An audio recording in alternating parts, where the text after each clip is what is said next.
What up, y'all? Appreciate you showing up, hanging out, listening to my dumb ass. Like and subscribe. So, this is gonna be on the move video. It's interesting because I know it's kind of a running theme with these current videos or these recent videos of mine that, you know, Sony's going down the tubes, Xbox is coming up, blah, blah, blah. But we're talking about the video game industry, stuff that we love, games and all that stuff. And of course, games are the main thing. Games are the most important part of this whole endeavor, if you want to call it that. And it's telling what's going on in the industry, specifically what's going on at Sony. And let me adjust my, there we go. And I'm looking at all the things, all the changes, and not even that, right? You got to look at YouTube, social media, see what's going on, right? See what people are saying on both sides, the fanboys, the regular people, the media outlets.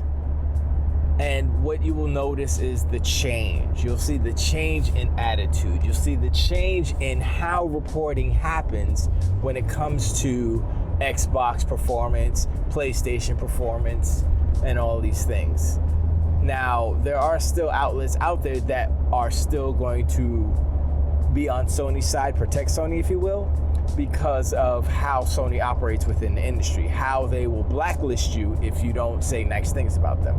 That is, it seems like, to me, it seems like a bully tactic. It seems like an insecure company, a company that is not sure and assured of their skill and their product. If they were 100% like, yo, we got the best games, this and that, and they wouldn't have to resort to these tactics. They wouldn't have to say, yo, yeah, if you give our game a 7, then you're not getting no more games. So you're not getting sample units, you're not getting demo units, and you're not getting nothing. They got all these outlets shook because that's their livelihood.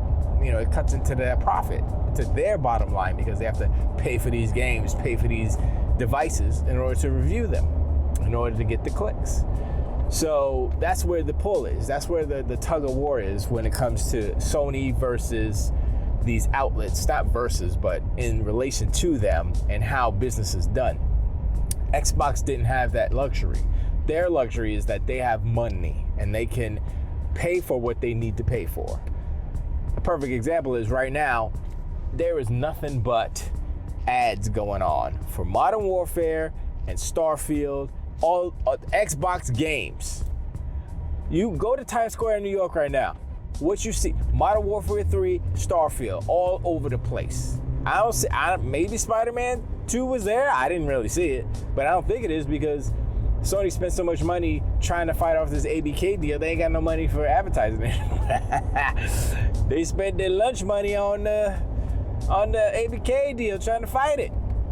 I read an article recently that they were speculating, no, it was millions, but they're like, it's probably tens of millions to fight that deal, and to no avail. And they got a worse deal at the end. Look, I'm no expert in business, but I can see common sense. Now, that's a dangerous slope because some people say, oh, it makes sense that this, that, and the third happens but in actuality, the reality is different, and they're just going based off of their experiences or the common experience. Like, oh, all men cheat, so I think you're cheating.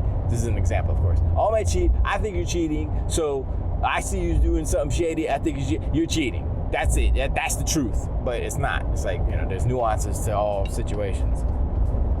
But when you look at the evidence on Sony's side, on the PlayStation side, you got Connie getting fired, right? You got Jim Ryan leaving. And so what I think happened, well, this is what someone kind of put it together. I think it was Post Up, maybe. And he said, basically, Jim Ryan was getting let go. He was leaving. But Connie Booth was against the games of service, which was Jim Ryan's kind of mandate. And so Jim Ryan fires Connie Booth, and then Jim Ryan himself was getting fired anyway, so he retired. Because there's nothing he can do, right? If he fires the people that are against him, it still doesn't solve the problem, and it's still not going to make whatever they make a bona fide hit.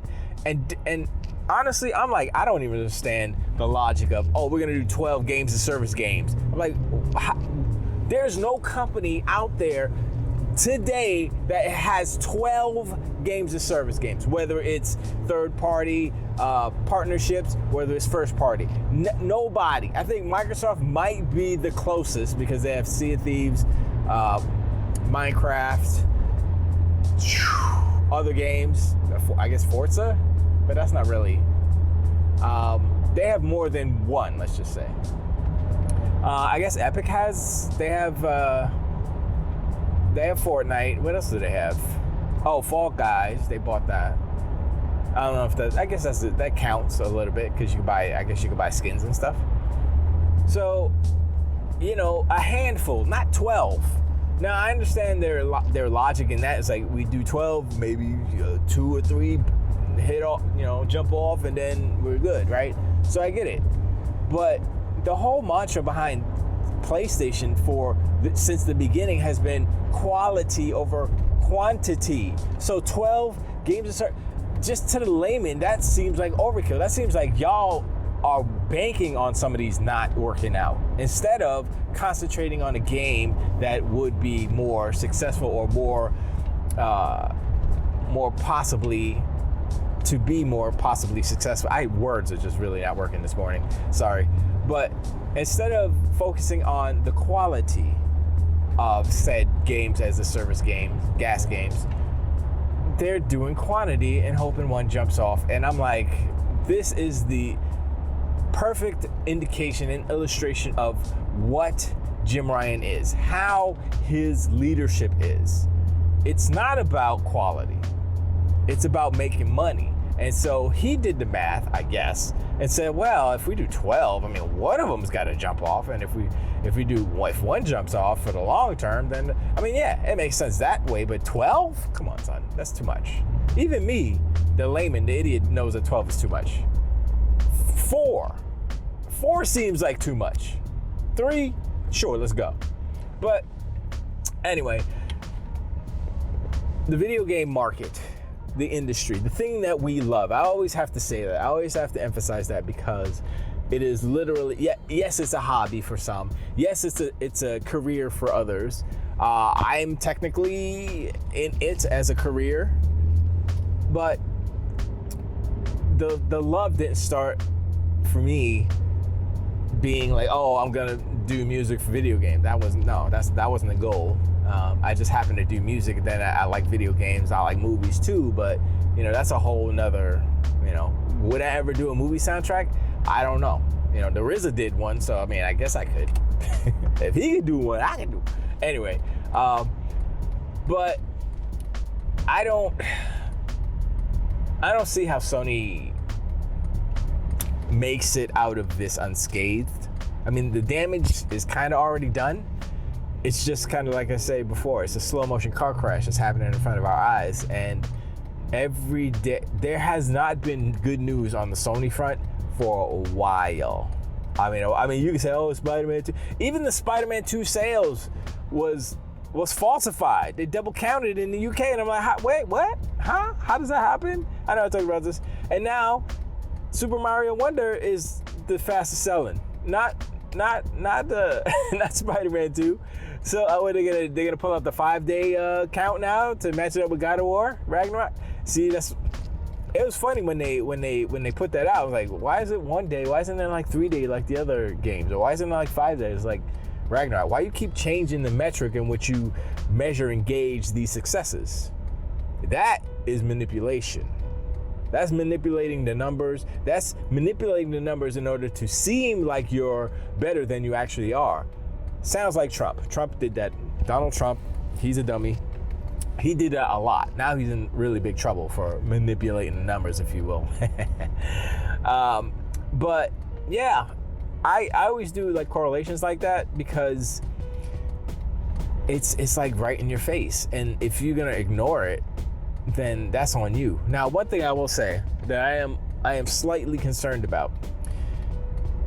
Microsoft, Xbox, they're feeling this momentum. They're seeing the potential and future success of their moves and what they've been doing.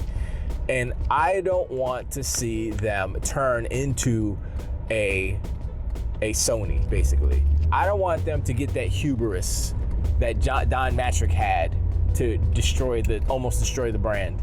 And I'm starting to barely see it a little bit. You know what I'm saying? It's like,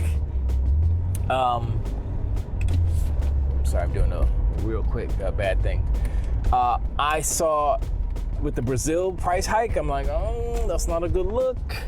And then it was something else. Oh, well, the newest thing was the third party things. They're like, yeah, we're not doing third party peripherals anymore, or they won't work or whatever. And I was like, okay, well, that's for another reason. That's not really for just to mess with people. It's because they want to allow the wireless technology to be used by third parties.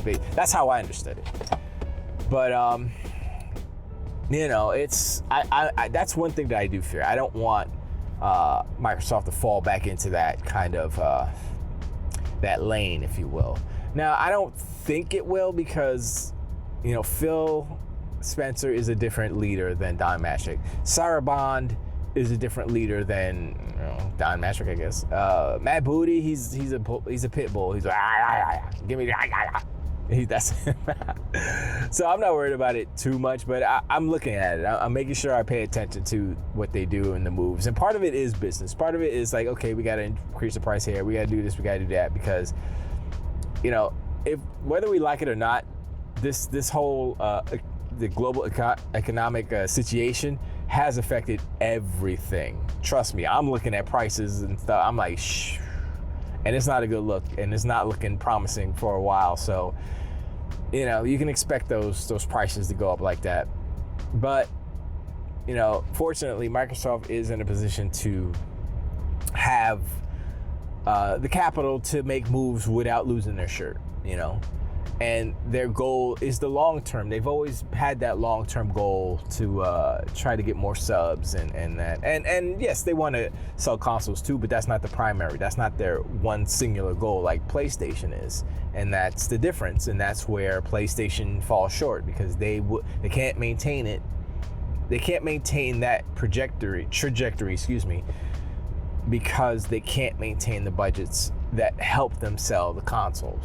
They can't maintain those AAA budgets that make people want to buy the consoles. I would say the only team that's able to do that is Insomniac, and by evidence of the state of Spider-Man 2's launch with all those bugs, they were rushed. And I mean, it's not like a secret. They put out 5 games in 3 years or something like that. I don't know if that's healthy for Insomniac.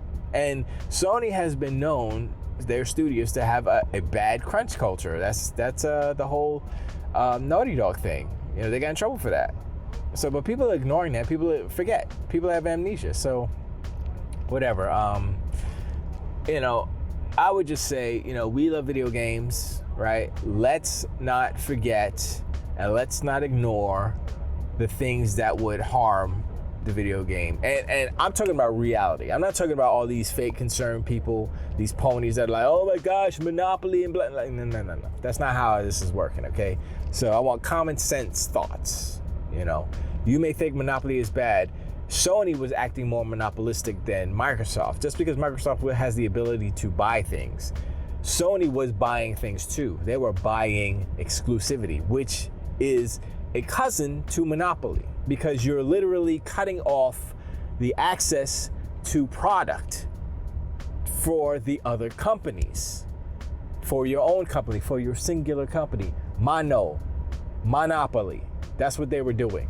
And you could be like, well, they weren't buying something. Like, that doesn't matter, because they were cutting off the market. So if a company has enough money or uses their capital to cut off the product for everybody else, that is literally a monopoly. Whether they own said product or own the company that makes the product or not, it doesn't matter. What matters is the product itself and the availability of the product. That is the whole basis of a monopoly. Okay? So, anyway, I'm out of gas, and I appreciate y'all hanging out, showing like and subscribe. Let me know in the comments below, how do you feel Sony is gonna navigate these these choppy waters coming up?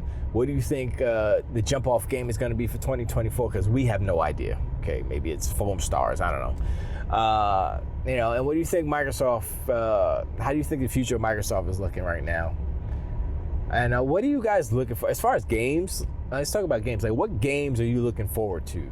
You know, what third party, first party, doesn't matter. You know, games. We know on the Microsoft side, we know a bunch of the games that come out. Sony side, not so much, but, you know, let me know. And also your wish list. What do you want Sony to make? Because they have games. They have IP, but they're not doing nothing. So, you know, and they have right now the opportunity to do that. So, I don't know. Let me know. I appreciate y'all, and I'll talk to you on the next one. Till the way down.